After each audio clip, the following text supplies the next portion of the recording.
got 2 hours. We've got 2 hours and there's a fair bit to get through. You should all have received a small pack of documentation. Nicole's been through this before, but just make sure that you've got that with you. Thanks, Fraser. Because what we're actually going to do, and I think this is a really good way for everyone to learn, is you're going to complete those forms as we talk through the different sections. So we will cover all of that, but we'll take it slowly. I'll break at different times. If you guys have got questions, maybe put them in the chat. And then when I break, we'll go back through and see if anyone has any questions. This is, you know, like everything else that's going on in PM, this is going to be a little bit foreign to start with, but I promise you, the more you do it, you know, like repetition, the easier it will get. And what we've created for you are templates. So these templates will make life easy moving forward. I promise, I promise. All right, I'm going to share my screen. Okay. All right, so, God, why is it doing that? Freaks me out every time. Okay, all right, can everyone see that? Yeah, not perfect. All right, so we will make a start. All right, so today we are going to cover a few things. We're going to cover understanding the notice to vacate, because there's no point in going through and getting to a magistrate's court application process if you don't actually understand the rent arrears process. And that seems to be the majority of the cases that are coming through at the moment. We're going to learn how to apply for that. It's working. We're going to learn to apply to the magistrate's court. You're going to start to become familiar with some of the new forms, because, you know, unlike VCAT, the magistrate's court doesn't have an RT hub. So you guys have to learn language, you have to learn legislation and sections of legislation. You're going to learn how to prepare your case for the magistrate's court. I'm also going to share some sections of legislation that you need to start to be familiar with. So things around where tenants can actually challenge those notice to vacates that have been issued. Again, really useful for you to be able to educate your owners. Understanding section 326, which is one of my favourite sections of legislation, which is probably really sad to say, but I promise now that you will be exposed to this section, you'll really like it. And learning a little bit more with regards to reasonable and proportionate, and I might choose to see if some people might join in on this one. And then obviously with regards to VCAT changes. So, you know, again, making life a little bit easier for property managers when you're getting to those VCAT cases. All right, so let's make a start. So we know with regards to rent arrears, there is now a 5-strike rule. All right, so what we have to learn to understand is how this 5-strike operates. Now, there is still a fair amount of confusion in the property management space with regards to how the 5 strikes works. So there's a couple of diagrams which we will, that I'm going to share with you. These are really useful for you to not only do within your own internal training in your own offices, but really useful for owners to be able to understand the flow of how things operate. Because it's not just a matter of issuing a notice to vacate and then applying to VCAT. You know, it's a matter of understanding, if I've issued the notice to vacate, has the renter paid the arrears that are detailed on the notice to vacate on or prior to the termination date? So there are really 2 key factors that you guys need to just make sure you've got your head around. And it doesn't matter, you know, it doesn't matter if you've been doing PM for the last 20 years or the last 2 years or the last 2 months. This is just something, again, with the repetition, you're going to find that it will make life easy for you when you start to understand this flow. So if we think about this, if you've got a notice to vacate, and I'm going to show you a couple of notice to vacates, which are real life cases, because all of my training is real life that we do within my own office. The notice to vacate will show a couple of things. It will show the rent arrears that are owing at the time of issuing the notice to vacate and the termination date. They are your 2 key factors that you need to be focused on your notice to vacate, because what the setup is that if there is if we go back to this particular slide, if the renter pays the rent arrears that are owing on the notice to vacate, then it becomes a strike, but it doesn't become an item that you can actually taking further action through your VCAT system or through your magistrates court system. It's only in the event where the rent arrears that are detailed on the notice to vacate are not paid, in full on or prior to the termination date, then it allows you to progress further with regards to making your application through to the tribunal. And probably for ease, I'll refer to the word tribunal a little bit more. You have to imagine that encompasses both VCAT and magistrates court, because you are starting to work through the different tribunals. So if we look at this example, this is one that in February this year, the tenant was issued with a notice to vacate for rent arrears. All right, so you can see there was a 14-day notice issued for rent arrears. The rent arrears owing, which is down the bottom, which is in the second block in red, it says that the rent arrears owing was $11.95 and 9 cents. The termination date on this notice to vacate was the 16th of February. Now, this particular tenant or renter, excuse me, I get confused still with those two terminologies. This payment was made, 1935 was made on the 15th of February.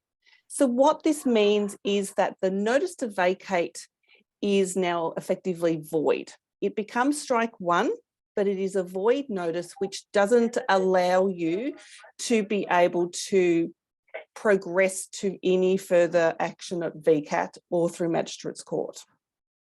If we look at the next option, so the next example where you've got a notice to vacate was issued on the 14th of January, you then have, it's been issued for rent arrears. The rent arrears owing was $19.50, and the payment, the termination date for this one was due on or prior to the 5th of February. This tenant actually paid $19.50, which was great, but they made that $19.50 payment on the 15th of February. So it's effectively 10 days after the termination date. So this is a valid notice. It's a strike. It might have been multiple strikes, but it's still a strike. And it allows you to be able to take the step to move forward to applying to VCAT Magistrates Court. So if we think about the rent arrears owing, if it's paid on or prior to the termination date, they're all still strikes. It just depends on where you decide to, whether you can proceed with making an application or where you actually have to wait and then wait for the tenant to fall 14 days in arrears again, and then issue another notice to vacate. Now, with rent arrears at the moment, some strategy ideas for you guys to think about. We know VCAT, in particularly with the late non-payment of rent and Section 91ZM, we're waiting for about 14 to 16 weeks with regards to getting hearing dates.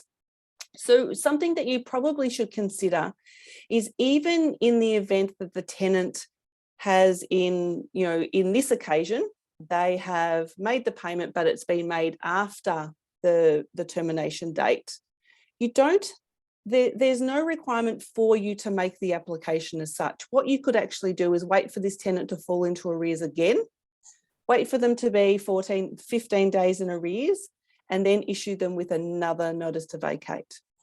And then that becomes strike two. Because if you think about the time frame that we're dealing with VCAT at the moment, and I know I'm referring to VCAT more so than Magistrates Court, because VCAT has long delays, Magistrates Court doesn't. So again, you need to know where your owner resides, because that's going to decide how you play the game a little. So if the event that you issue that second strike, the same pattern might occur. You might be able to generate 2, 3, 4 strikes in the time frame that it might have taken to get a hearing date at VCAT. Because the other challenge is that when you go to VCAT, if it's only a strike 1 or a strike 2 notice, it's almost impossible to get an order of possession through the VCAT system, okay? It will mean that you'll get a payment plan and you'll probably get maybe a 30-day adjournment. So you have to think about it from a strategy point of view and how it's going to be best in order to potentially looking to end the tenancy, but also what is going to be in the best interest of your owners. If we move on to this one, this is an example of a 5 strike. So you can see this tenant was a serial offender. you can see that the date served, the termination date, they were 15 days in arrears on the first notice, they were 16 days arrears on the second, 16 again on the third. So when we finally get to the fifth notice, although they paid their that rent way before the termination date, because it was actually a fifth strike, it allowed us to make the application on this one. You should almost always, and again, we know that the courts have discretionary powers, but you should almost always be able to get a possession order after the 5-strike process. So it's really important that before you're actually even applying through the magistrates court scenarios, that you have a good understanding of how the rent arrears process actually flows through. And this is a bit of a flow chart with regards to that fifth strike. And again, really useful for owners, for them to be able to see, okay, this is the scenario that we're looking at. It's a fifth strike, irrespective of the renter making that payment or not. And on or before the termination date, you make your application to VCAT or the Magistrates Court. Now, before I just move on to interstate party legislation, does anyone have any questions on that? Yes, I do. Sorry. Go. Hi, how are you? So I noticed at the start you said that they have to pay the full amount on the notice to vacate. So if they've paid a part payment, which still brings them under the 14 days, yep, is it still a valid notice? Yes. And you can still go to VCAT? Yes, because they are required to pay the full amount of the rent arrears owing. So whatever the 15 days rent arrears or the 20 days rent arrears that is detailed on that notice to vacate, they have to pay that full amount on or prior to the termination date. Yep. Okay. That's a fairly common misunderstanding. Yeah, fair enough. Thank you. Yep. Does anyone else have any other questions? Just jump in because I can't see you all. Nope. Okay. Just flicking through. All right. So we're going to move on to interstate party legislation. So interstate party legislation is effectively your magistrates court. Now, we know that in the 29th of November last year, finally they sorted out the jurisdiction issues. And what effectively, one of the reasons there was such a big delay is because the courts had to duplicate what was happening in the VCAT system and put it into the magistrates court system. So if you think about, with VCAT, it's not just residential tenancy, it is guardianship, it's civil claims, it's building issues. There's a whole lot of lists that actually fall within the VCAT system. So they had to duplicate everything that is in the VCAT system and move it into the magistrates court system. So whilst you are still applying under residential tenancy legislation, the processes are going to be a little bit different. The language is different. You're presenting before a judge or a magistrate. You're not before a VCAT member.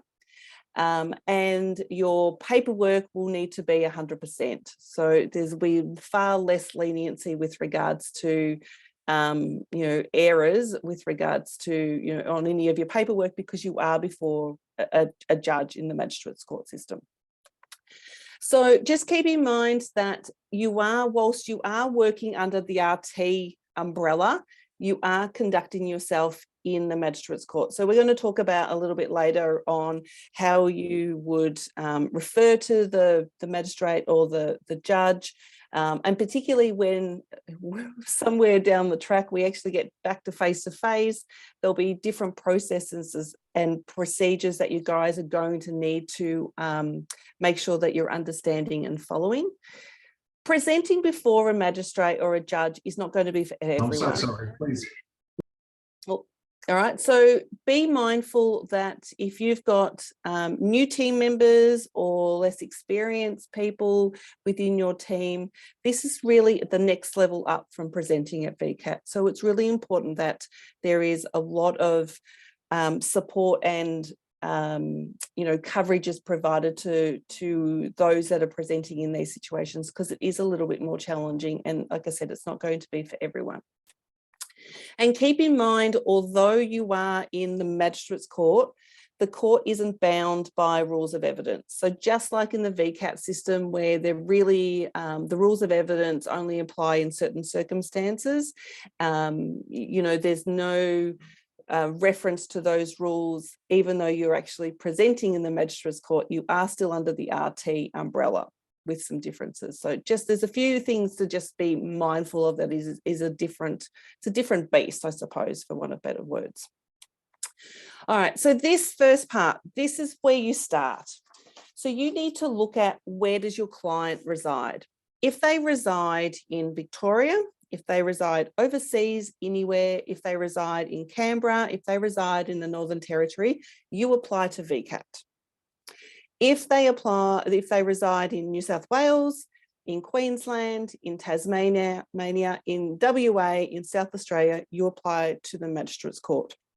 Now, remember, this applies not just for, you know, we've talked about rent arrears today, but this applies for bond hearings, and the reverse will apply as well. So in the event that a tenant makes an application, say, for compensation, they're going to need to apply through the Magistrates Court.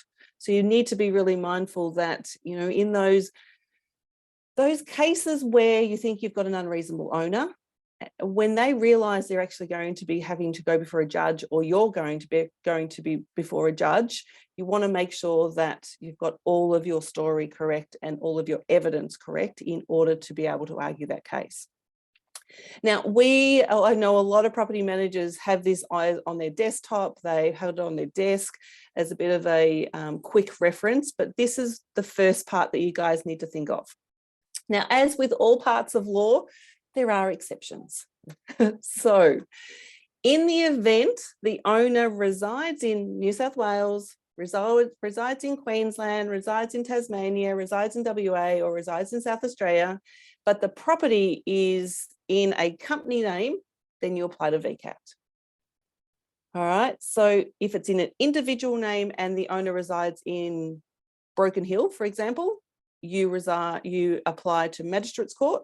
But if that property is owned in ABC Building Proprietary Limited and they live in Broken Hill, then you apply to VCAT. So again, it's really important that you start to understand those steps, because what will happen, you know, whilst VCAT are doing their very best to be able to, you know, review applications as they're coming through, you don't want to be waiting 16 weeks where you've had a tenant not pay rent for that length of time, and then for your application to be struck out, and for the VCAT member to say, you know, sorry, Chris, you're going to actually have to go to Magistrates Court. You just don't want to be in those positions. So you've got to make sure that you're checking all the time. The next slide is a link that you guys need to make sure that you've got access to all the time when you're starting to prepare for your Magistrates Court. All right, so this link, this is how you find out where you're applying your case, where you're applying to present your cases before. So make sure that you've got this you know, written down. I'm happy to share all the slides as well, but if you have this as a default on your system, because what you need to do on this one, this is your first step. You know the owner lives in New South Wales and you have to apply. Say, for example, the property is in Collingwood. All right, so what you do is you go onto this link, you put in the property address, and it will tell you which court to apply to. And in the event that it was a Collingwood property, you would be applying to the Melbourne Magistrates Court. In the event the property was in, say, Hoppers Crossing, you'd be applying to the Werribee Magistrates Court. In the event that the property was in Mickleham, you would be applying to the Broadmeadows Magistrates Court. So it does give you the information that you need in order to work out which court you're actually going to be applying to. Now we move on to those forms that you guys have all got. All right, so if you've got them out, this is the first part that we're going to work through. Now, I'm going to work through this one with you, and then the next few slides will come up as we talk through it on the screen for you.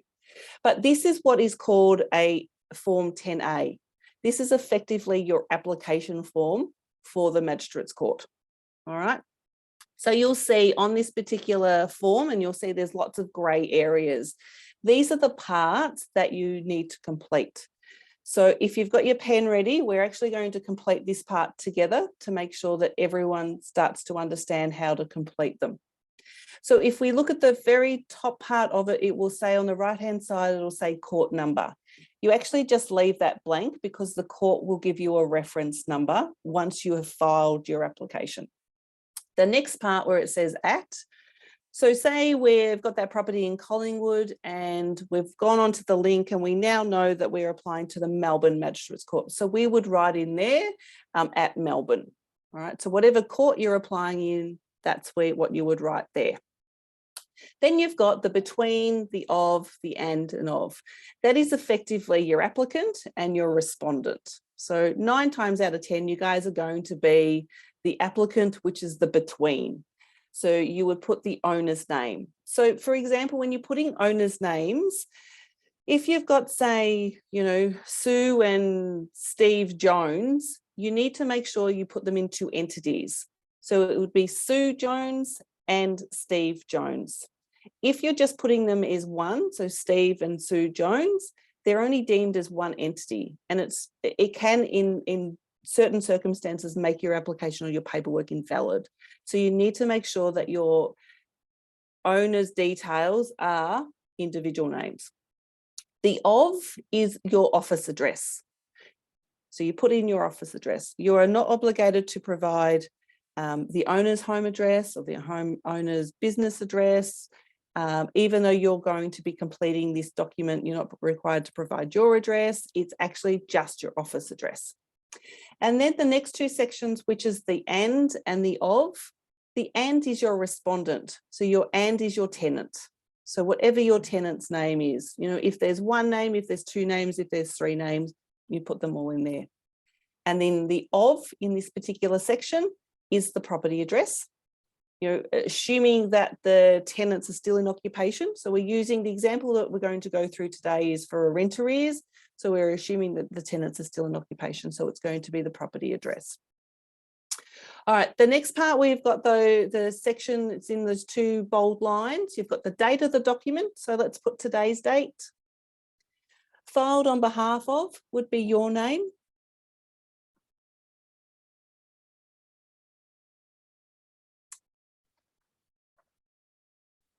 Then the Australian lawyer name would be your name. Sorry, actually, let me just go back. Filed on behalf of is the owner's name. Sorry. Filed on behalf of is the owner's name. The Australian lawyer name is yours. So although you guys are not lawyers, you are representing the owner. So you're filling that out. So it's your name. Then you have the address, which is your office address. So if we go through that again, the date of the document, so today's date, filed on behalf of being the owner's name. Australian lawyer name is you. The address is the office. And then on the right-hand side, you've got code. You can put whatever code you want to put there. That might be your property code. It might be that you have an invoice number, whatever you want to put there. Telephone number would be your office number. And again, reference number could be anything relating, because it's about your reference number. It's not relating to the courts.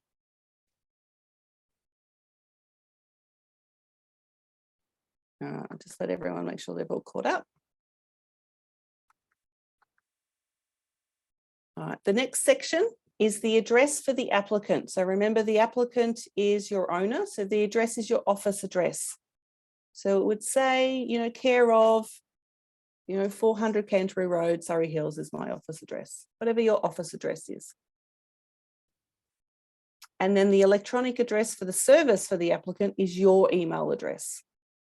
Because remember, you're filing this paperwork, you're representing the owner.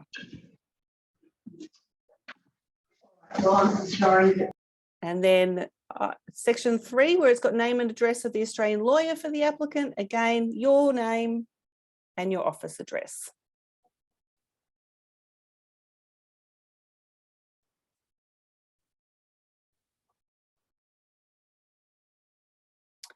All right, so then we move on to item 4 there. So item 4 says the applicant sue in the following representative capacity. So the representative capacity is your agency. So what we would write there, if it was me, it would say Metro Property Management. So whatever the company name is, you would write in there. Following that, you need to put in brackets company, because it's a company representing the owner.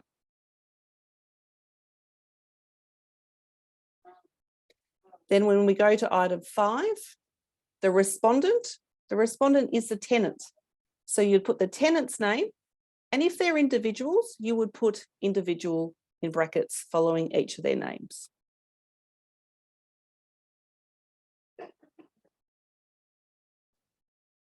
And then the last section is item 6, is the amount that you're claiming. So you could put the amount that you've got calculated at the time of making your application through to the courts. Now, before we move on, does anyone have any questions on that so far? No?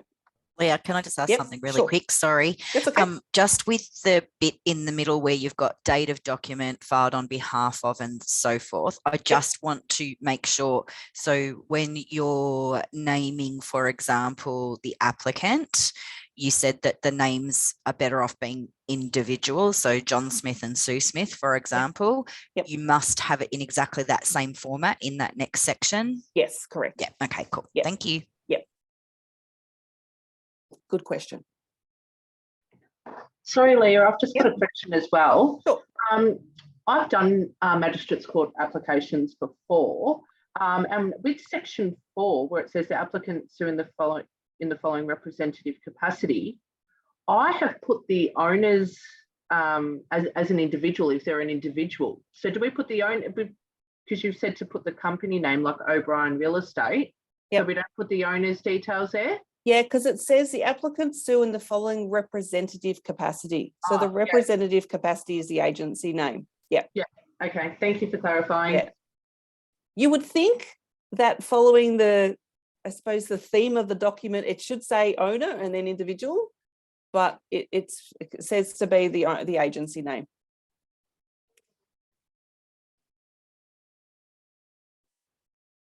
Okay, we're going to move on to the next part of this 10A form. All right, so you will see when you turn your page that there are 3 boxes that you now need to complete. The first box refers to the federal jurisdiction, and that's really asking you, why are you going to be applying to the Magistrates Court? The second box, you'll see it says description of claim. So what is your claim about? And then the third box is description of relief sought. So effectively, what are you asking the courts to do? So when we move across this, now this is, I hate technology, as some of you know. Let me see if this is going to work. Yes, it is. Okay. All right. So this is what you would write in this first section of this box. So this is your part A. So this is effectively saying to the courts, the owner of the property resides in New South Wales, WA, South Australia, Tasmania, and the matter cannot be determined by VCAT. This is your single sentence that you put in this box each and every time.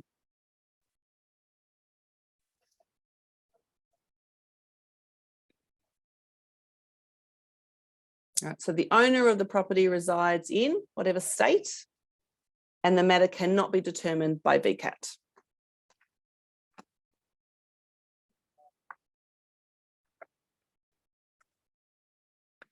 If we move on to the next box, so the description of the claim.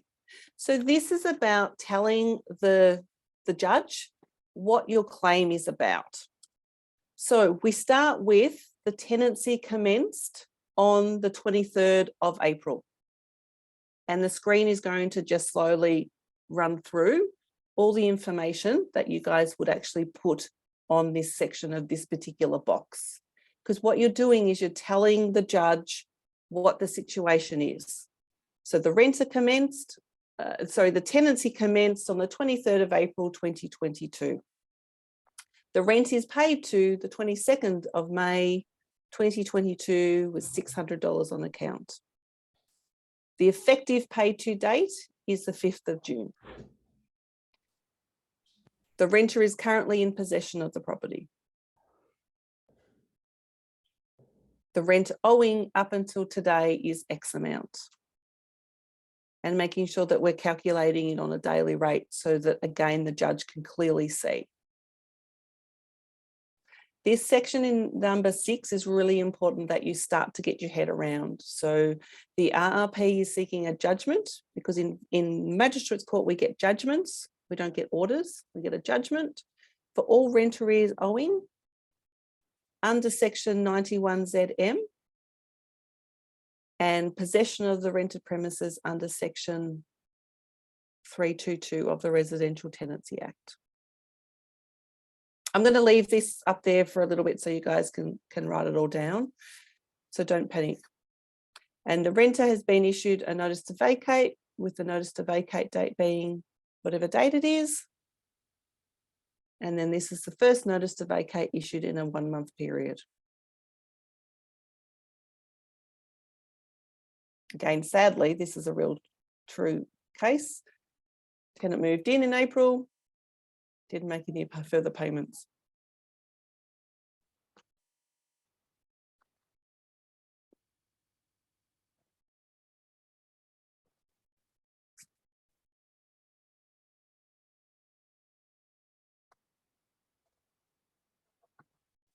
And you'll find that this, for all of your rent arrears applications, this is the wording that you would follow each and every time.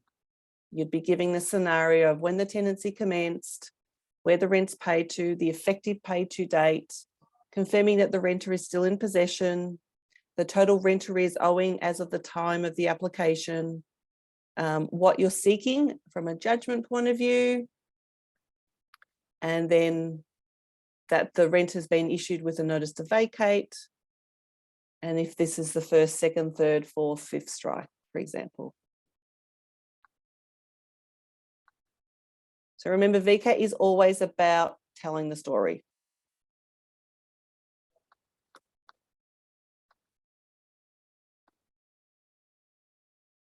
I'll just leave that up for another 30 seconds or so.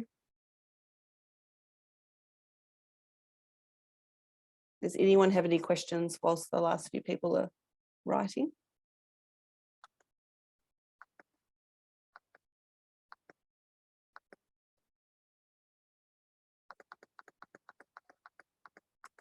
No? Okay. All right, we'll move on to the next box. So the next one is the description of the relief being sought. So this one's nice and simple. It just says that the RRP is seeking a judgment of non-payment of rent up until today being X amount, and the accrual of rent arrears until possession is obtained.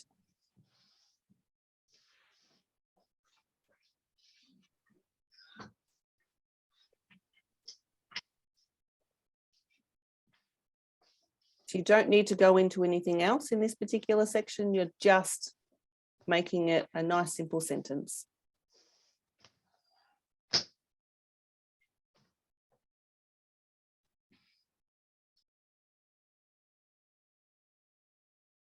So this box would say the RRP is seeking a judgment of non-payment of rent up until today being X amount, and the accrual of rent arrears until possession is obtained.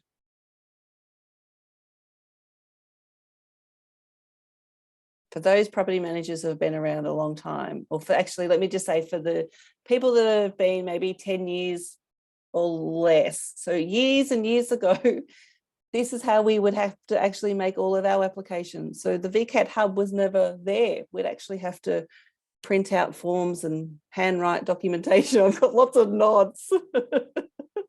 Yeah, it's kind of gone backwards a little, but it will, I promise you, once you do these, it will make life a little easier and you will start to understand sections of legislation better. Okay, moving on. So this is the last page of your Form 10A. So this is effectively what is a summons. Now you leave this blank. What will happen is in a few slides time, you'll see that the court will actually complete this and then will outline what the next steps are. But this is really the document that the courts then complete to say, yep, we confirm your paperwork is correct, and we confirm we're listing your matter on a certain day at a certain time and confirming who has filed the proceedings. All right, so now we move on to actually just the signing. So the 10A document that you would have seen right down the bottom, there is a section that you could sign for the applicant to sign. You guys can sign that document. It doesn't have to go to the police for a stat dec or certified. You guys are applying and filing this paperwork. So you're the applicant and you're signing this on the owner's behalf. All right, so I think that is on the second or third page down the bottom. It'll say date and signed by the applicant. Just make sure you note that it's you guys that sign that document, doesn't have to go to the owner for signing. All right, then the next document is called an annexure. Great word. This is one that is specifically designed for residential tenancy. Okay, so this is the next document that we're going to go through. So you'll see the first part of it is relatively very easy to fill out. You've got lots of boxes that you actually need to complete, but it'll say, if we look at the applicant information, it says, please indicate what capacity you bring this claim. So are you a private rental provider? Are you a rental provider, landlord represented by an estate agent? So that's the box you tick. Then item 2, it says details of the rented premises. It's a house, unit or apartment. That's the box you tick. Unless you're one of those property managers that works with rooming houses, then you obviously tick rooming house. You would provide the address of the rented premises down below. So nice and easy. And then when you move across to section 3, it talks about the bond details. So yes, the bond is lodged with the RTBA and you're providing the details relevant to that. So, is it in 2 tenants' name? Is it in 1 tenant's name? The bond number, you would fill in all of that information. I'll just let everyone catch up on that. So nice and simple, this particular document. But this is the second document, which forms part of your magistrate's court paperwork.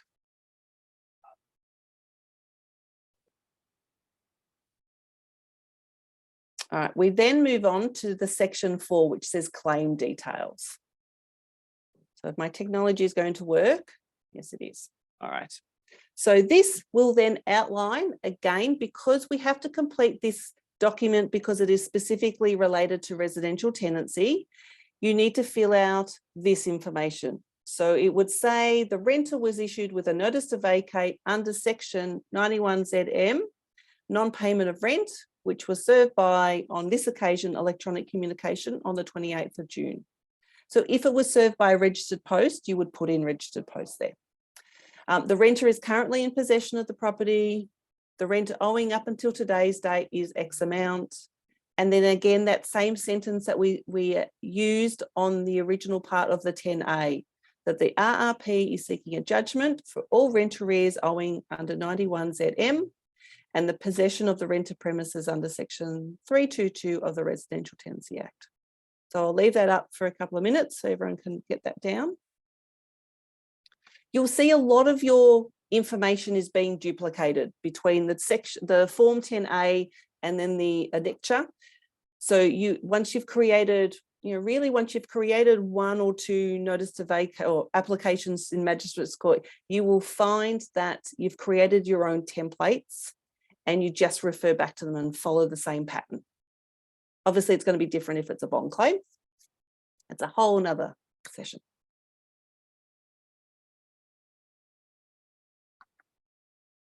All right, so whilst people are just completing that, does anyone have any questions just with regards to the annexure? Leah, there's one in the chat box for you now. Is it? Yep, thanks. Yeah, good question. If the renter doesn't collect the registered post and it is returned to our office, is the application still valid? Absolutely. Absolutely. So, in the first, we've probably served around 10 or 12 of these or filed 10 or 12 applications now. we have been issuing, where we've had electronic communication approval, we've been issuing that way, but we've also been backing them up by registered post. And then the opposite. So where we don't have electronic consent, serving them by registered post, but then still sending them to the tenant via email. So kind of edging our bets. But yeah, if you don't have electronic consent, need to serve it registered post.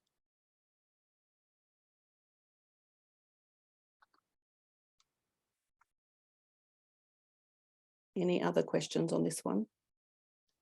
You guys are doing so well. I can't see giant gulps of coffee happening.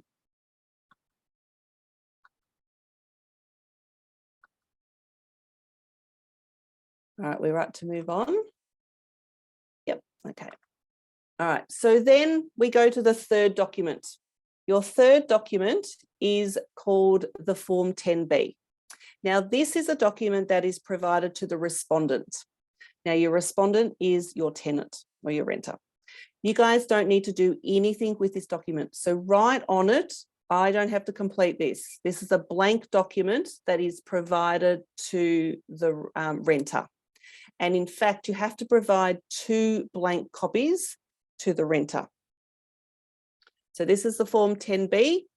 This is what is provided to the renter. And we're going to package it all up, so it'll all start to fall into place for you in a sec. But there are 2 copies that are provided to the renter, and you don't fill out any part of it at all. This is effectively for the renter to be able to say, hey, I object, pardon the pun, and I'm going to be filing a response and arguing my case. Now, in the 10 or 12 that we have filed to date, we've never had a tenant or a renter actually file any of these documents, but they have attended the Magistrates Court. So just keep that in mind. Probably not going to expect it to come back. So then this is the last document. So this is a Form 1. So this is effectively a notice to the defendant. Again, it's an information sheet that you need to provide to the respondent. It just tells them their rights, and this goes as part of the pack that we're going to put together for them. And that should be in part of your documents as well. So you don't need to write on anything there. It just all goes together. So in order for us to file the documents, we then have the completed 10A, the completed Form 10A. We have the annexure. We have 2 blank copies of the Form B. We have copies of our notice to vacate for rent arrears, and we have that Form 1. Now, when we had originally logged on to that website, which takes us to the Magistrates Court, and it tells us which court we actually would be filing our documentation with, it will also give us the court's coordinator email address. So once you've completed all of these pieces of documentation, you scan them all together, and you are emailing them directly to the court coordinator. So using the example of that Collingwood property, they would be going to the Melbourne Magistrates Court coordinator. And all those individual email addresses are on that link that was on one of the first slides that we talked about. So that is the first part. We've completed the documentation and we've now filed with the courts. All right. So we haven't said anything to the tenant yet. We've just filed. And this is the process in Magistrates Court which is different to VCAT. So again, just reminding everyone that when you're filing your application, you need to make sure that you're providing any of your supporting documentation, like your rent arrears, notice to vacate, because they will, if you miss them, they will come back to you and say you haven't provided them. The court can't decide whether or not your filed documentation are valid. So then what happens next is that the court coordinator will review your documentation, and if they confirm that it's all correct, they will then contact the applicant. So whoever is being listed as the applicant, and they'll be looking for payment over the phone. So again, completely different to what the RT Hub looks like. We log on and it comes out of the company credit card. This will come through as a phone call, and you'll need to provide credit card details over the phone for you to be able to pay for your application to be filed. Now, it's only $66 $66.30 or $66.80. I can't remember, but it's only a small amount. It's the same amount as if you were filing or making an application in the VCAT system. So that is one of the bonuses. The costs are the same, you're just in a different court. So then once that payment has been confirmed, the court will then say, yep, okay, that's all great, payment's been received. They will then process the payment and they will return a stamped and completed copy back to you. That's when this part is completed by the court, the summons. So the summons is completed and it will say, you know, what we've highlighted in pink there. The application will be heard in the Magistrates Court at Melbourne. We heard on the 21st of December at 9:30. So this was one of our very first applications last year. It then confirms the date the paperwork was filed. It confirms who is filed the documentation. So on this one, it was me.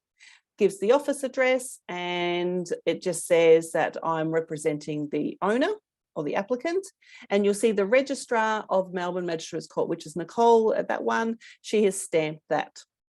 So once you guys have got that all back, that is when you serve it on your tenant.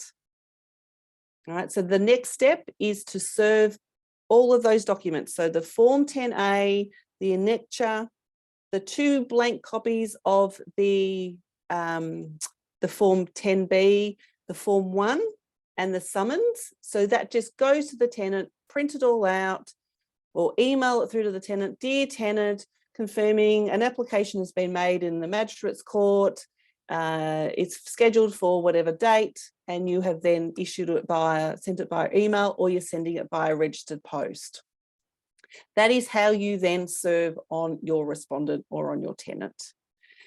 Making sure, and you will be surprised, the more of these that you guys start to do, the quicker the responses come back, I think, from your tenants or your renters, because as soon as the Magistrates Court is mentioned, it seems to be a far quicker turnaround. And in fact, I think there's an example of one in this session where I had a tenant that was owing $8,000 worth of rent arrears and we got a payment plan of $250 a fortnight and she's still making that $250 a fortnight payment each and every Wednesday. Would I have got the same outcome if it was in the VCAT system? I don't think I would have. So really interesting to see those points of differences. Making sure in the event that you might be making a bond application and you don't have a forwarding address, serve it to the last known address. Just keep that in mind. But you will find that you'll probably get a response with regards to this. Now, what then happens is the court will notify you and they'll actually send you a link for the hearing. So again, unlike VCAT, the Magistrates Court will send you a WebEx video link and it is a calendar invite into your calendar. And it will be there, it'll have the link information. Some of the courts will send reminders, some of them don't. I see Frankston probably is one that sends regular reminders of the up-and-coming hearing. They will send the information to the renter as well, so the renter has that information. If I can just give you a tip here, when you get that, make sure you check with your IT within your offices to make sure that you don't have any firewalls or restrictions to not be able to use the WebEx video link, because I can tell you the first time we did it, it was the first time I presented. My laptop, I couldn't get it to work on my laptop, so I had to quickly dial in on my phone, and I'm sure the judge saw my face at such a close angle that was not comfortable for anyone, but you want to make sure that you've got that information all there. And that you can use it, because you will then be sitting there waiting for the hearing to happen. So the next step with regards to the hearing process. So the WebEx link will open about 15 minutes prior to your scheduled time. So even though you have a hearing, say, scheduled for 9:30, anything that is more urgent on the day will come before you. you guys will be bumped and bumped and bumped until there is nothing else of, urgent nature that needs to be heard before yours. They have a chat on the right-hand side, so they'll often ask you to check your audio and your visual to make sure that operates. And the way the Magistrates Court works is that there can be multiple people waiting and hearing and listening to other cases. So if you're a property manager that gets nervous in those situations, just be prepared that you might not be the only case that's about to be heard. You tend to find that any of the cases before you are RT matters, so you're not hearing anything that you probably shouldn't, but they're generally the RT matters. So costs, so I said before, the filing cost, so again, this is effectively your application cost, is your $66.30. Now, what I want, what I say to everyone that I do this session with, go away and have a think about what your preparation and your appearance cost is going to be, because you have to charge something. You have to think about what the time frame is to prepare. You also need to think about with your authorities. So even though your authorities might have VCAT charges on it, it doesn't have Magistrates Court. So what you need to add, part of your authorities, just do an addendum. And part of that can say, Magistrates Court costs, filing cost is $66.30, preparation cost is X amount, and appearance cost is X amount. You probably need to think about your appearance cost being on a per hour rate, because the longest we've waited for a hearing is about an hour and a half. And yes, you can still work and you're at your office, but it is still waiting, and you really should be paid for that. In normal circumstances, you would probably find that a lawyer would be representing a client in the Magistrates Court, but because this is RT, there is an expectation that property managers will, but owners need to be paying accordingly. So think about this on how you might run your charges for preparation, because you'll find that your preparation will take somewhere between an hour and 2 hours, depending on your file or your type of file. And then your appearance might be, 2 hours. So some thoughts there. All right, so summary of proofs. So again, a little bit different. Your summary of proofs, I think, let me just have a look. Yeah, okay. So your summary of proofs, what we have done, this is a stock standard VCAT summary of proofs, but we've just changed it to be representative of the Magistrates Court. So you're still completing the summary of proofs. We just changed ours. You can see the first line says Magistrates Court number. You're still providing all of your stock standard supporting documentation. It needs to go through to the courts 3 business days prior to your scheduled hearing. So again, unlike VCAT, where they've pushed out the request to be 7 days, Magistrates Court is still sitting at about 3 days. They don't have the same volume of applications coming through, and that could be a couple of things, that property managers aren't familiar with the processes, or maybe a bit uncomfortable in making the applications. But I think this will start to ramp up, seeing we're nearly 12 months into it. And then obviously this is what you should be including in all of your supporting documentation when you're filing with not just Magistrates Court, but also VCAT. So copy of the notice to vacate, proof of service. So keep in mind, with proof of service for issuing notices electronically, you need to be able to provide a screenshot to show that you've actually issued it electronically. Make sure that if you've got electronic consent, we're starting to see a lot more members and magistrates wanting to see that section of the lease agreement highlighted to confirm that you've got electronic consent. So that's really important. And they will ask you, probably more so in VCAT than in Magistrates Court, they will ask you things immediately, like where does the RRP reside? So you need to know that offhand as well. So copy of the application, obviously proof of service of the application, the rental ledger, all the notices if it's prior to 5 strikes, or if it's only 1 strike of rent arrears, all of those individual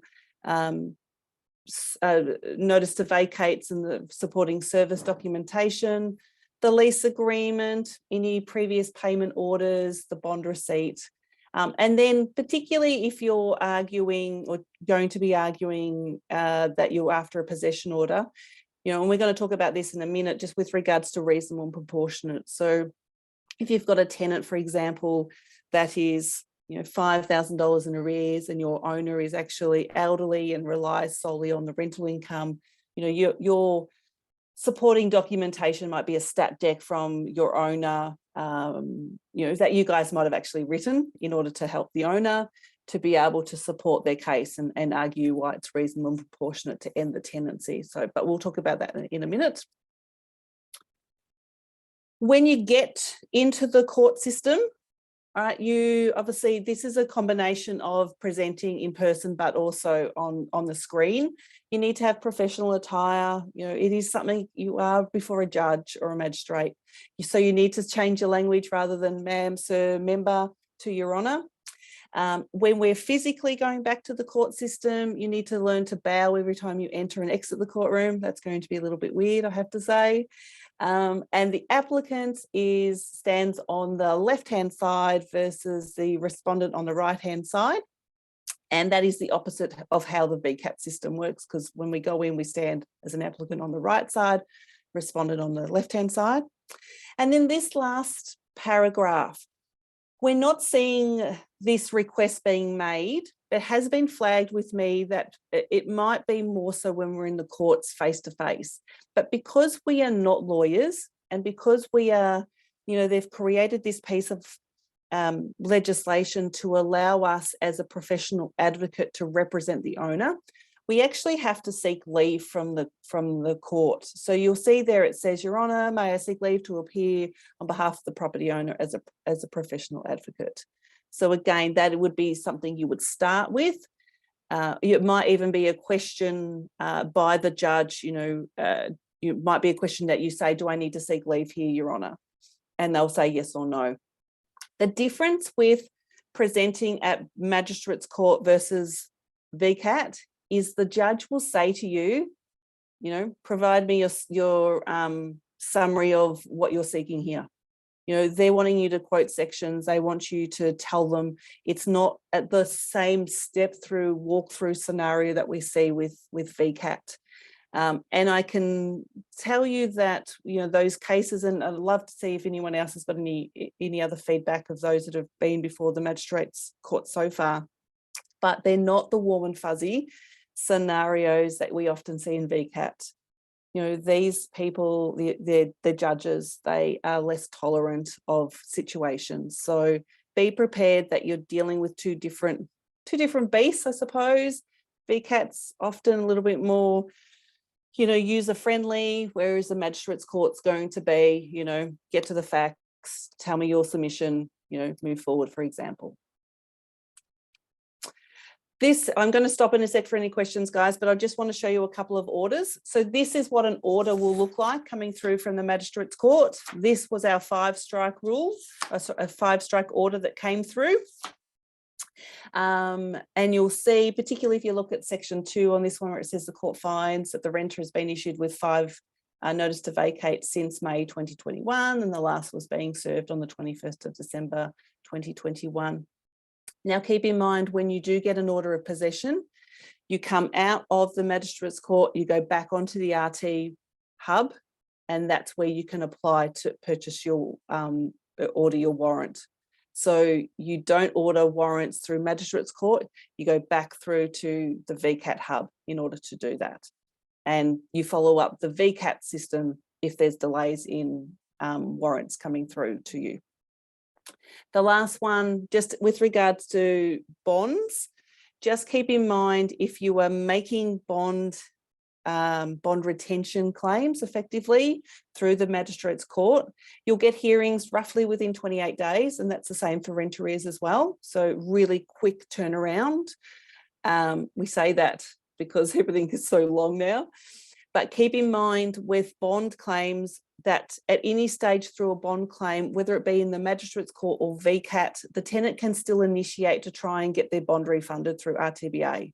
So make sure you've got a process in your office that you're alerted to that, and ensure that with that information that the RTBA will flag it with you. You then need to just provide them with a copy of the application that's been lodged with Magistrates Court or VCAT to say this matter is actually pending a hearing, and then they'll stop the tenant's ability to have been able to initiate that claim. It only stops it for a period of time. It doesn't stop the tenant from coming back another week, 2 weeks, 3 weeks later and trying to initiate it again. So be careful of that.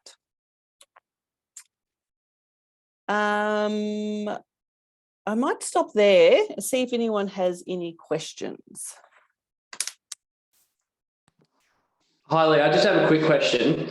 Our member said that the registered post to serve to the renter didn't hold up and we had to serve an affidavit of service. Have you ever had to deal with that?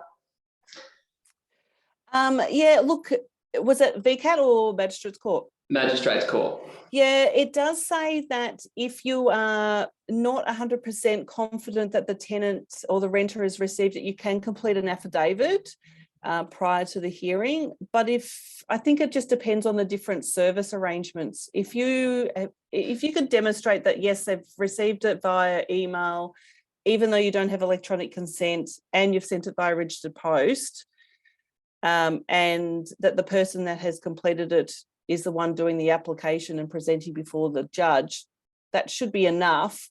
But yeah, there is still that potential requirement back from the judge. Can I just ask on the ruling for a company, is it the same for a superannuation fund? Kathy, I was hoping nobody was going to ask that question. And the reason for that is because it still hasn't been decided.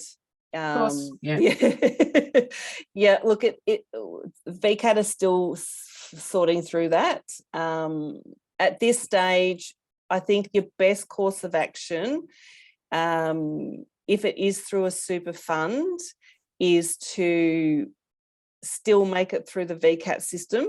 And then what you can do is just reach out to one of the registrars there and just clarify whether or not VCAT is going to hear it. Yeah, makes sense. Thank you. Thank you. Yeah. In that case, the superannuation fund actually has a trustee, which is a company. So that should be advice. Yeah, but they treat them differently. Okay. Yeah, which is ridiculous. We've actually, one of that original 5-strike case, that was in a super. And it was heard through Magistrates Court. We got an order of possession, tenant was evicted, and everyone moved on. So it was interesting at that stage. The judge has no issue in doing it, but it seems to have created some grumblings over the last few months that they're still trying to seek clarification if a super fund, even though it does relate back to a company holding, is different to a standalone company, which I can't see how it does, but in their world it does apparently. So in that situation, Leah, if you had that situation come up and you said to reach out to VCAT to see if they're still happy to hear it, let's just say the answer to that was no. What you would then apply to Magistrates Court. Okay. Yeah. So we still wouldn't know at this point whether it would be accepted as heard in that, or it would definitely then be heard at Maggies. I would think it would still be heard in Magistrate, because if you could show that yes, it's in a super fund, but the company is owned by a director that resides in New South Wales, I still would think it should be heard in Magistrates Court. Awesome, thank you. But I think they're waiting on a ruling coming from Supreme Court on it. Just to clarify on the super funds, there must be an acting as trustee for the superannuation fund, because you can't just put superannuation fund down. But if it's say for one of mine, Lexan Superannuation Trust or Fund, whatever they call it, the trustee for that fund is Lex Brooks, because it's a personal name. Would that then be treated in you know, I guess I'm nitpicking here, but how would that be treated? Because I know in VCAT, it's still heard under that. Comes down to where that person resides. Correct. Yeah. So if it's a personal name that's the trustee of the fund and they personally reside in a different state, then it would have to go to the magistrates, wouldn't it? Yeah. And I think that's where they're needing to get that ruling to decide whether or not it's as trustees held in a personal name or as trustees held in a company name, which then has, you know, multiple directors. And then the question is, you know, and I love this question because I was like, I have no idea the answer on this one. What about if you've got two directors, one's in New South Wales and one's in Victoria? Aha. Sometimes asking more questions creates more True. eye rolls. Sorry. Yeah, but you can see how complicated, you know, when you start to unravel it a little bit, you're like, oh, that takes us to that, but oh, hang on, but it could take us to that. So yeah, it is a little bit more complicated than just a straight, you know, residency, here you apply. Yeah, thank you. Does anyone else have any other questions on this so far?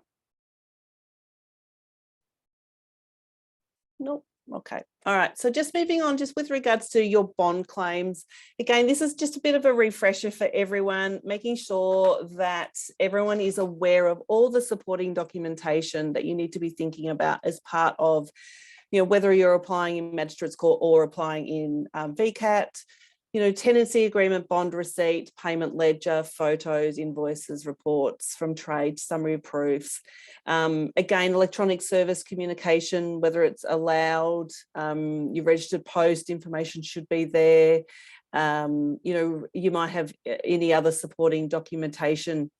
And the other thing just to keep in mind with the VCAT system, which, you know, some of you may not be aware, that you can actually have trades present at your cases. So it doesn't actually always have to be for a bond claim. I had one last week where I actually had a house full of cat feces, you know, as you do as a day-to-day property manager. And we had a representative from a pest control company actually provide, you know, his professional opinion about the health risks associated with that particular situation. So, you know, don't be afraid to reach out to your trades. If you've got a claim where a tenant is potentially saying that there's not enough hot water, you know, utilize your trades. Your plumber might be able to come in and explain to the member, you know, well, you know, ma'am, sir, your honour, it's only a 50-litre hot water service. We've investigated it. We can't make any other alterations. It is what it is. You know, having that additional leverage will go a long way in supporting your cases. So just as a bit of a side tip, that one. Oh, and the other thing, you know, again, for anyone who've seen me present before, just with regards to bonds, if you're ever trying to claim carpet replacement for smell, the trick with carpet, and I know we're not before the courts at the moment, but when we go back, the trick with trying to showcase to a tribunal member or a judge on how bad the smell is get the carpet person to cut out a piece of the carpet, get them to double garbage bag it up and put it somewhere. Do not ever open that bag until you go to court. And then when you go to court and you open it, that gives the member a very good indication of how bad the carpet was or is. Again, little tricks that people don't always know you can actually use, something along those lines. You'll find that you'll get a better result, I promise. Okay, this is a order. So this was the one I was referring to before, where we heard it in the Broadmeadows Magistrates Court, where on this claim, so the tenant owed a claim of $6,500. It wasn't $8,000, it was $6,500. And she had released the bond to the owner, and she agreed to pay compensation of $250 per fortnight, commencing from the 9th of March. And what I really like about, you know, again, this process through the Magistrates Court is it says that last line, liberty to apply. What that means is if the tenant doesn't complete the arrangement, we can actually go back and get a further judgment. So it's an open order, which is pretty good. Okay, so there's a couple of sections of legislation that I actually want to run through as well with everyone to make sure, we know that it's a tight rental market. So this is really important for people to understand that there is an option and there is an ability for tenants to actually challenge the validity of a notice. And it's not just the validity of, you didn't serve at registered post, or, you sent an electronic communication and I never gave consent. It's actually with regards to whether or not that notice has been served correctly, whether it be served in the appropriate manner, if it's for retaliatory purposes or anything along those lines. So these particular sections, you need to understand that a tenant can challenge. And, you've got, I won't read the sections, I'll just read the subjects, but you've got repairs and renovations, you've got demolition, you've got change of use, owner or immediate family to occupy, premises to be sold, or premises required for public purposes. So if you think about an example where, say, an owner is given a tenant a 60-day notice to vacate because, they've completed their stat deck and they're going to be, moving into the property. But somewhere in those first few weeks, somebody blurts out, or a neighbour says, "Oh, did you know that the owner's friend's sister's moving in? How exciting is that?" That would give the tenant the right to challenge the validity of the notice. So be careful of these situations, be careful of the information that is circulating relating to notice to vacates, and making sure that owners are aware that notices can be challenged before the tribunal system. And it is important to make sure that when you are applying for these issuing these notice to vacates, your best practice, particularly in the VCAT system at the moment, is once your notice has been deemed served, make an application to the courts. Magistrates' courts, not so much of an issue because you'll get a hearing relatively quickly. But if you think about, say an owner's moving back from Singapore, due to move in on the 1st of December, that notice to vacate that we've issued on the tenant's due to expire on the 25th of November. 25th of November rolls around and tenant goes, "Fraser, I can't find anything, I'm not moving." You guys go, "Oh, okay, this is a problem. What are we going to do?" Well, we make an application to VCAT. It might take you 4, 5, 6 weeks to get a hearing. And then what's going to happen is if the tenant cannot find anywhere else to reside, the member will take in that reasonable and proportionate, who's going to have the greater hardship. They're then most probably going to grant a 30-day extension. So that 60-day notice then becomes a 120-day notice. You don't want to be put in a position where the owner goes, "Well, who's going to pay my compensation? I have to now live in a hotel for the next 30 days. So best practice, make sure you tell the owner, "I'm going to apply to the courts." Tell the tenant, "I'm going to apply to the courts," to make sure that you get a hearing date. You can always withdraw it, but the $66.30 will be a cost well spent by the owner, particularly in this rental market, because you're going to find there are going to be more and more examples where properties being sold, properties to be sold, owner to move in, repairs or renovations. If they cannot find somewhere else to live, the VCAT system will be providing an extra 30 days. And that is what is allowed under the legislation. So again, using this particular section, making sure that you understand that if the tribunal decides that the notice has not been served, it's not valid, it's been served for retaliatory purposes. And by that, I mean, the tenant has made requests for lots and lots of maintenance. The owner goes, "That's it, I've had enough. I want the tenant out. I'll fill out a stat deck and I'll tell them I'm going to move in." If the tenant can prove to the tribunal that it's been issued for retaliatory purposes, your notice will be deemed void and it's not going to go through. So be careful of these situations. Retaliatory is a really broad example. So you've got a balance between owner exercising their rights versus an owner reacting badly to a continual request of maintenance or noise or those sort of scenarios. So just watch that one.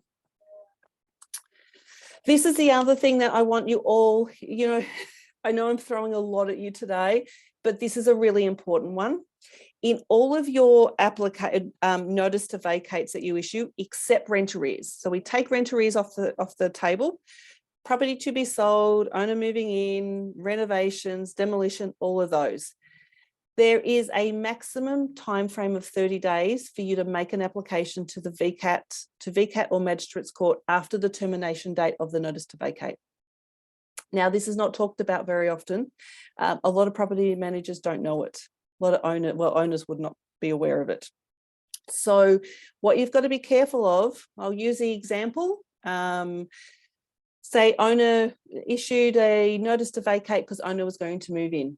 Owner was a little bit, loose on when they wanted to move in. So originally the 60 days was given as we're required.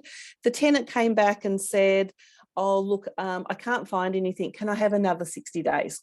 Owner goes, yep, no problem. Happy for another 60 days. Property manager goes, yeah, that's fine. You've always been a good tenant. 60 days comes, so we're at 120 days now, and tenant can't find anything. Property manager goes to apply to make their application to VCAT Magistrates Courts, and your notice to vacate cannot proceed any further because you've been timed out.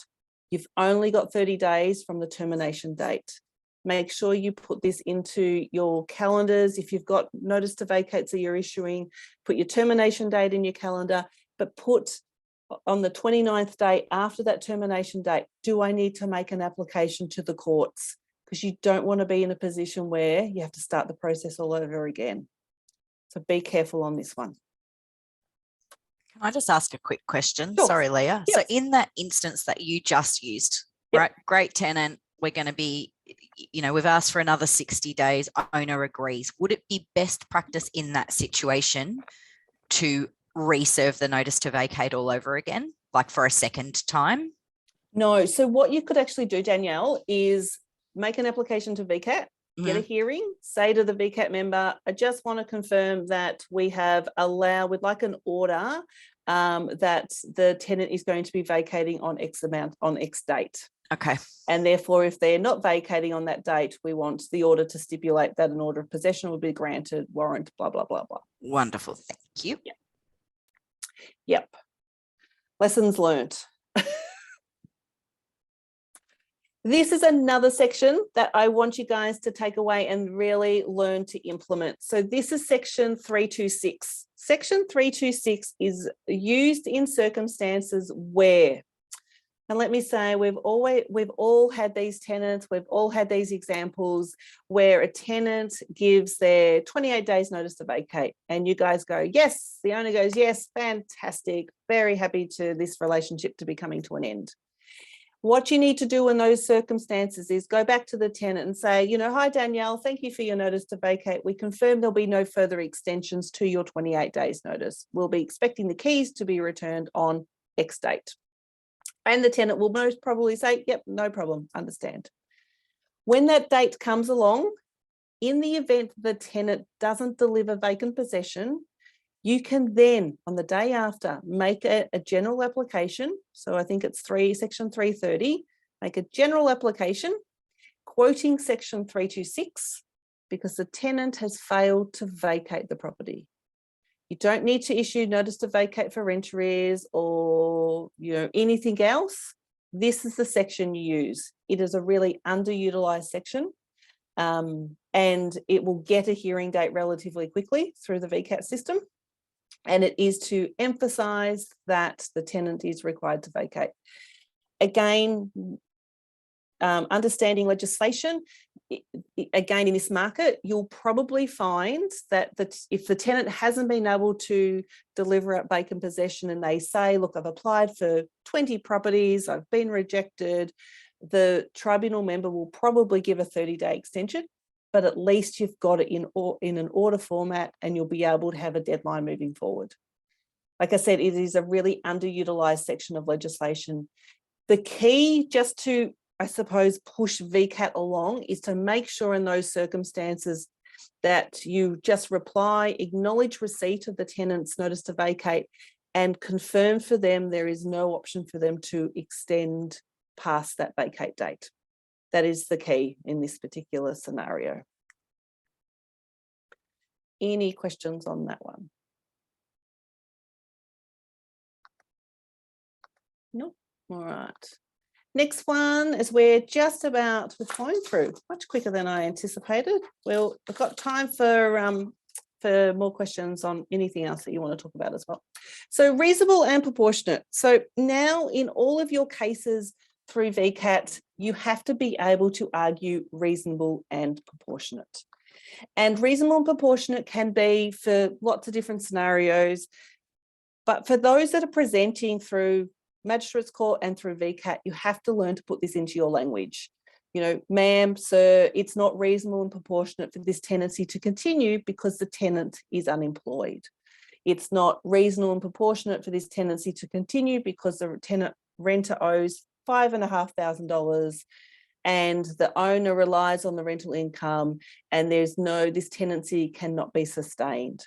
So if you start to learn to articulate these reasonable and proportionate arguments, you already say it in your day-to-day workings as a property manager. You already say, well, the tenant can't afford to pay and live in this property because the rent's gone up and their wage doesn't support the new rent, or they owe 20 weeks worth of rent arrears and there's no way that they can afford it. You're just changing your language. So, instead of saying they can't afford it, it's not reasonable and proportionate for this tenancy to continue because the tenant is no longer employed. It's really important that all property managers start this ability to be able to build this into their arguments to the members. And the more you do it, the better you'll get at it. It is awkward. It's no different to having to say to a judge in the Magistrates Court, refer them to as judge. It took me a little while for that to come out of my mouth. But it's important that you be able to create argument on why you think it's reasonable and proportionate for a tenancy to come to an end. Right, so this is make sure you have a look at this section of legislation. You, as I said, we'll circulate the slides as well, making sure that you understand how you're going to argue it. Financially, you think about the financial aspect. Can the tenants afford the property? And asking questions, prior to the lead up to a hearing. Are you employed? Yes. Okay. How many hours are you doing? Oh, you're only doing 30 hours. What's your hourly rate? If you guys start to build up all of that information, you'll find it's easy to argue these scenarios because, at the end of the day, your job is to get the best result for the owner through the court system. Okay, some recent updates with regards to VCAT. So section 91 ZZD, which is end of fixed term tenancy, is now back on the RT Hub. Now, it's not referred to, when you go onto the RT Hub, it's not referred to as end of fixed term tenancy. I think it says something along the lines of leases less than 5 years. So look for that. So because remember, we've got leases less than 5 years or leases more than 5 years. And you have to be able to provide a reason on why you're asking the tenancy to come to an end under this section. Now, the legislation doesn't ask for it. It's funny, Consumer Affairs doesn't ask for it on their website, but VCAT's asking for it, which is quite interesting. But you have to think about how you're going to argue these scenarios and these cases. So a good line to start to use in these circumstances is the owner is exercising their rights.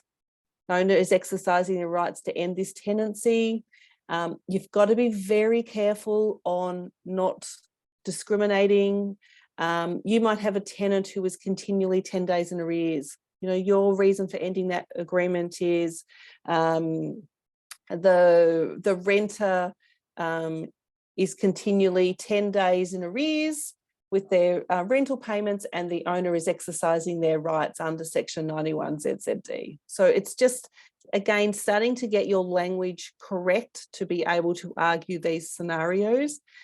Now, you'll probably find that when you issue an end of fixed term notice, the tenant will move on.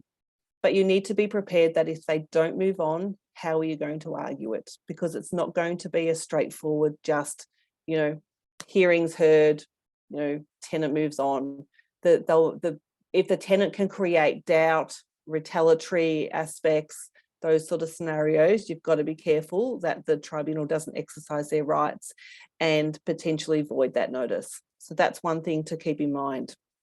The next one, again, is another underutilised section of legislation. So when you're making an application for rent arrears, so 91ZM, in the event that your rent arrears exceed the bond amount that's being held, what you need to do is tick those 2 boxes, because when it finally goes through to the VCAT system or magistrates court, the member judge will be able to provide an order or a judgment that says, not only are you getting possession, but they're directing the RTBA to be able to disperse a bond to you. So again, strategy, think about this. If you've got a tenant that is, I don't know, so let's say 25 days in arrears, all right, and they've continually said they're going to make payment, they're going to make payment. The owner says, don't serve notice, don't serve notice. We get to 25 days in arrears. If we wait another 5-6 days, they're going to then be at bond amount.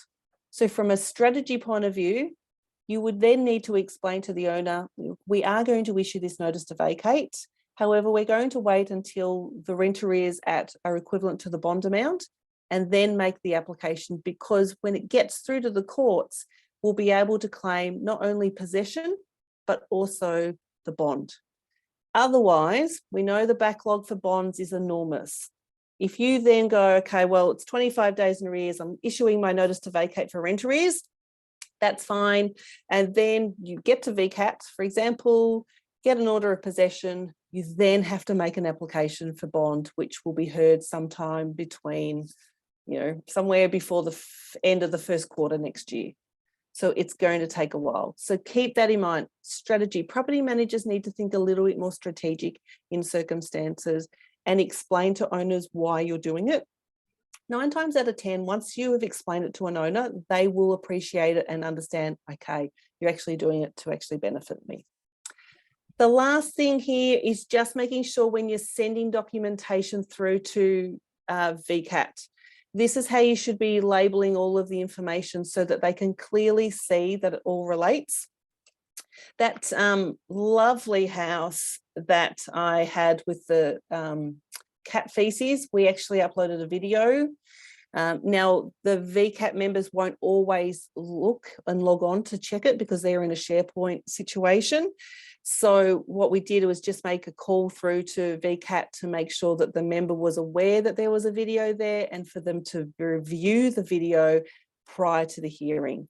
And whilst I didn't get the outcome that I wanted, it certainly, I think it certainly shook up the member to see how badly this house was actually, the condition of this particular house. So make sure you're sending all your documentation through.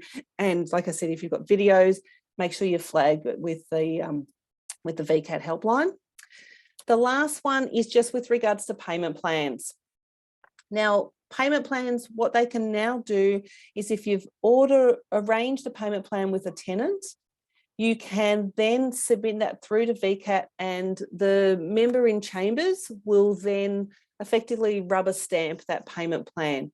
They'll put that it's agreed by both parties and they'll put an adjournment date in place. This is one way of doing it so you don't actually have to go and present a payment plan through the VCAT system. So they've created this for 2 reasons. To A, get payment plans happening, because often, if it's a strike 1, 2, potentially 3, you're going to get a payment plan anyway. So you might as well be proactive and sort it out.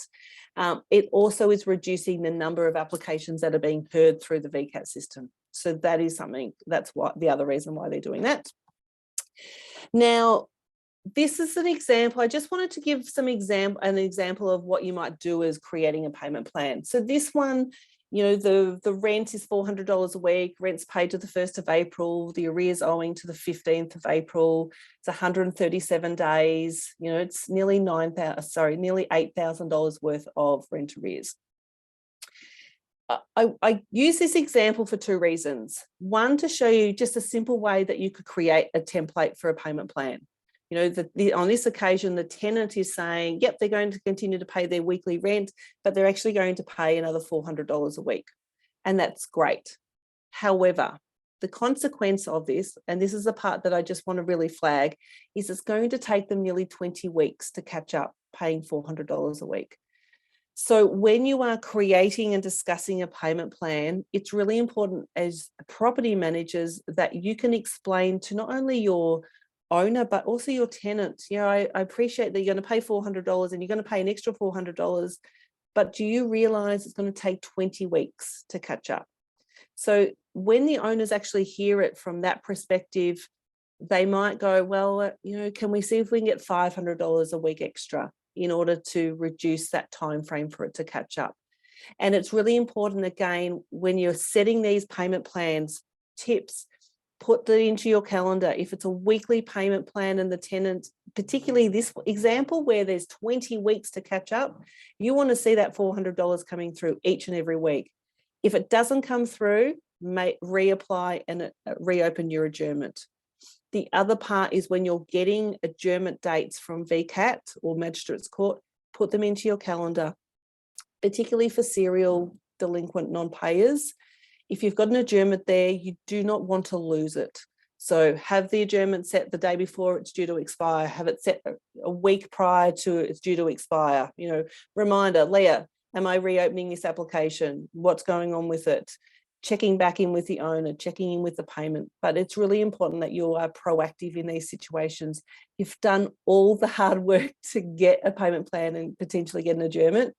Don't lose it. So some tips there for everyone to keep in mind. Okay, questions. What I might do is I'll stop sharing. Well, while you're doing that, Leah, probably just from my point of view, we reached out to our property managers through What's Working Well, Even Better If, or all the surveys, and this topic was the one that came up most frequently, and finding somebody was probably the most difficult task. But I think that's probably one of the most informative sessions that I've been involved in.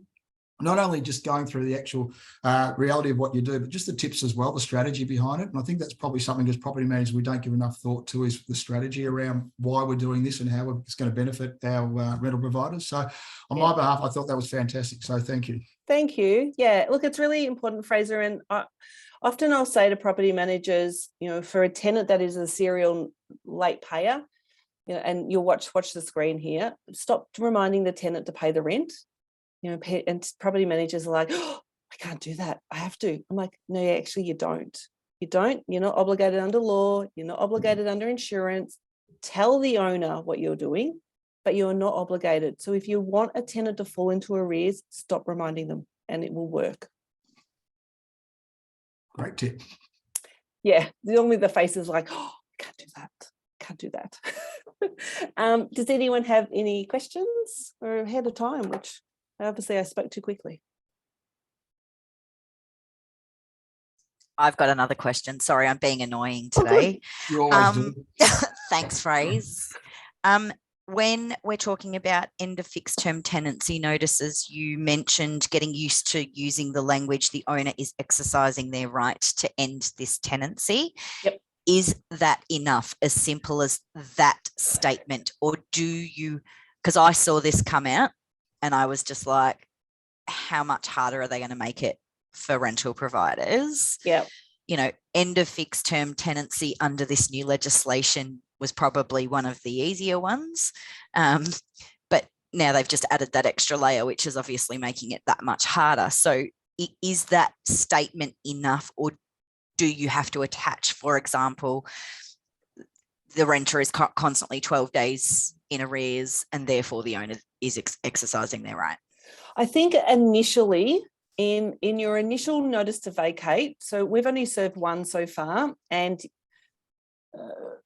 owner and tenant don't get along, let's just put it this way. So she's a first time owner. So the wording we put on that one was owner moved out, owner moved interstate, rented out property for the first time, owner is exercising her rights to end this tenancy and reevaluate what she's going to do with the property. Is it going to be enough? I don't know. And the challenge is you're not going to know until you actually go to VCAT. And it's going to depend on whether or not the tenant can find suitable accommodation. I think it also will depend on how that notice to vacate is delivered. Often property managers, and sometimes I have to give my PMs a bit of a shake at times. PMs just shoot through a notice to vacate. They don't make a phone call. Pick up the phone, yeah. If you make a phone call, and I know it might be a horrible phone call to make, to say, really sorry, your tenancy is coming to an end, it might just minimise or reduce the risk of having to defend the case in the VCAT, particularly in circumstances where you go, oh, this is not going to go well. I think it is more than reasonable to say a tenant, the RRP is issuing an end of fixed term tenancy because the tenant is continually 10 days in arrears, and they're exercising their rights, because the owner is exercising their rights and they're entitled to do that. Okay. It's going to depend, though, until it gets to the VCAT. And this is when, again, for those who may not have been presented before VCAT previously, there is such a thing as written reasons. And those are the cases where we need to be asking the tribunal right at the start, sir, ma'am, I actually want written reasons for your determination today. And you won't get it today, you'll get it in 30 days or 45 days time, for example.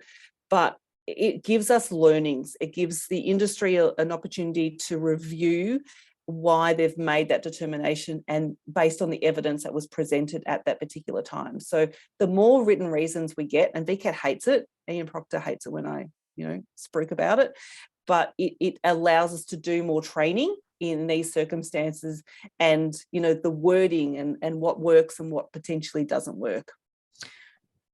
Thank you, Leah.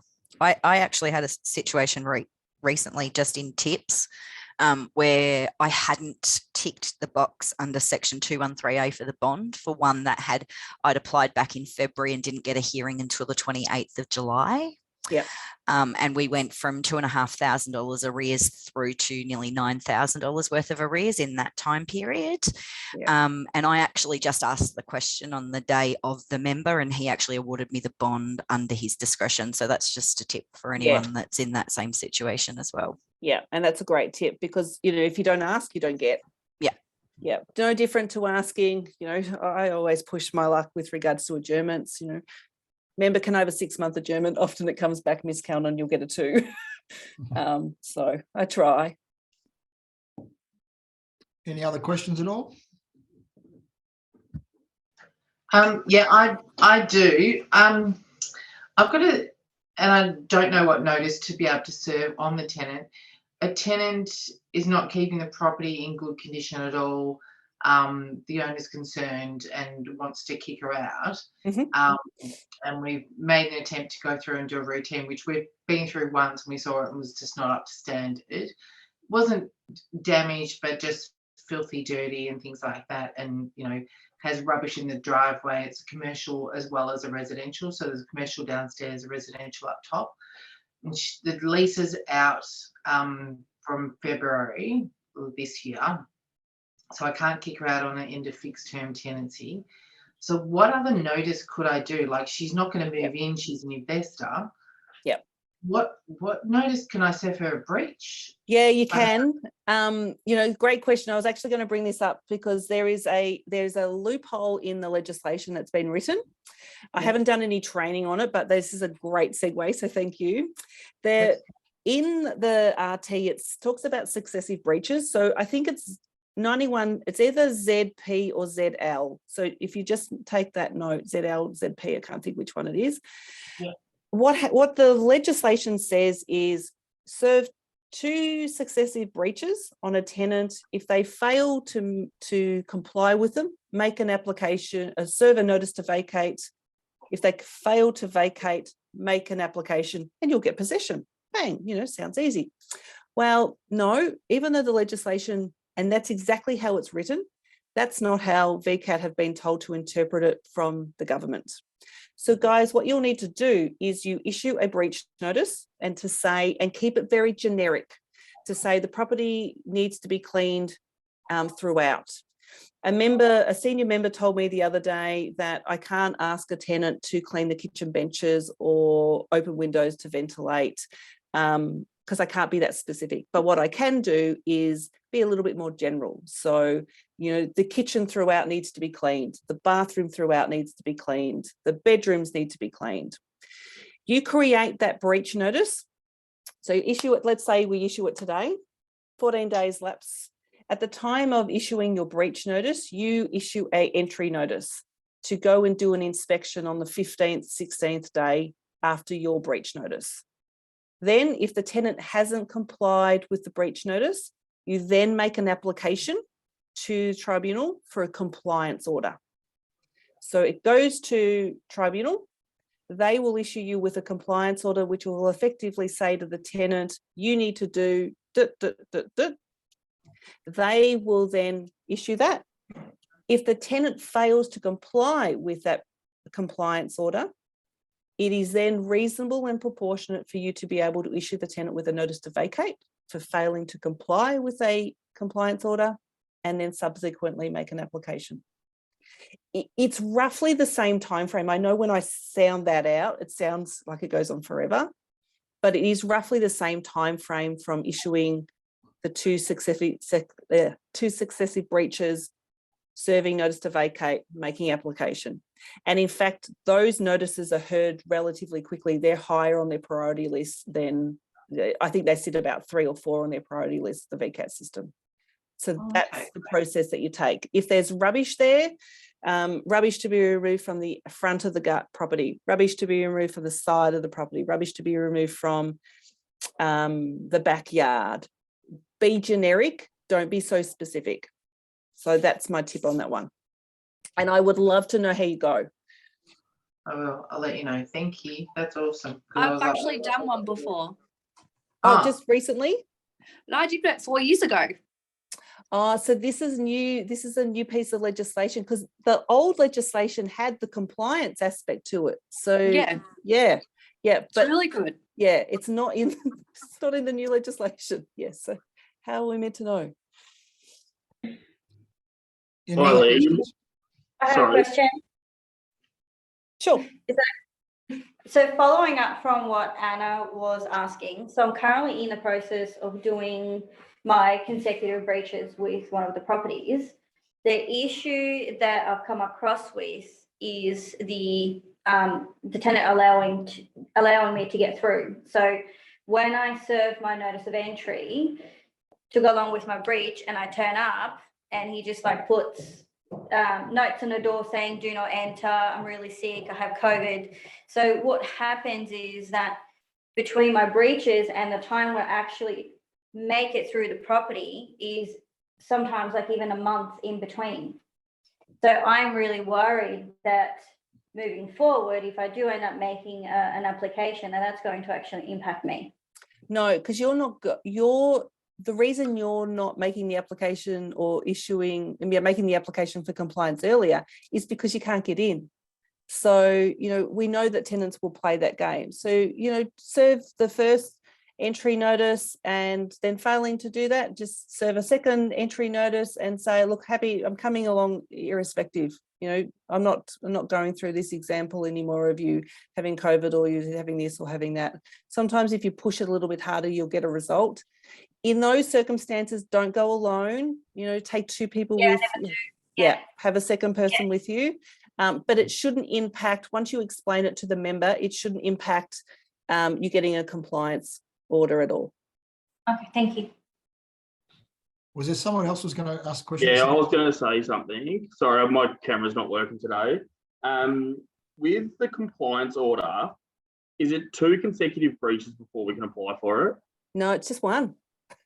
Right. And then do we just apply through VCAT for a compliance order? Yeah. So when you go on and do this